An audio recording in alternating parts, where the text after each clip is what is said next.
We are here to provide an update on the apparent homicide that occurred on Martha Lane yesterday.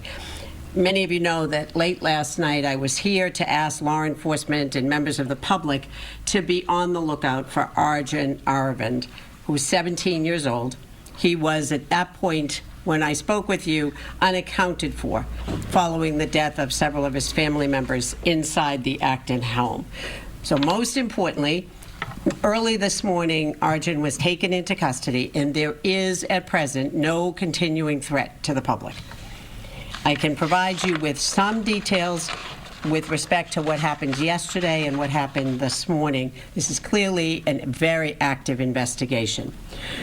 About 6:37 last evening, Acton police received a phone call from the owner of the Martha Lane home. That individual, who is Arjun's dad, was reporting that an expected visitor to the home, a tutor, had gone to the house and had not been able to gain access. That was unusual since she was expected. The father began trying to reach people in the home in a variety of ways. He was unsuccessful in doing that. When he could not reach anybody in the home, he called the Acton police and asked them to do a well-being check at the house. When Acton police arrived at the home, they located two victims, Siddharth Aravind, who was 14 years old, and his mother, Sudha Vahankatesan, 45 years old, inside that house. Siddharth was located on the first floor, and Sudha was located in a finished basement area. Arjun, at that point, as you know, could not be found, and it was determined that he had allegedly fled using his mother's car, a 2014 green Honda Accord. There were efforts throughout the evening to locate both Arjun and that car. Early this morning, police in Wayland were responding to an unrelated alarm call at a business.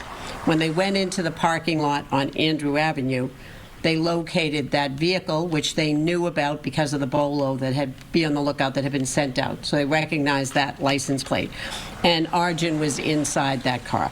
He was taken into custody by police without incident.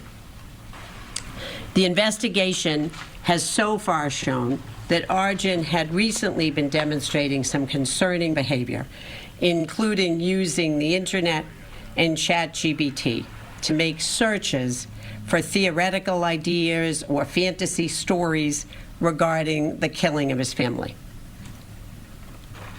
We know that Sudha was seen by her husband last when he left for work sometime around 7 a.m. yesterday. Siddharth was seen at a recreational facility, and we know that he returned home to the house shortly after noon yesterday.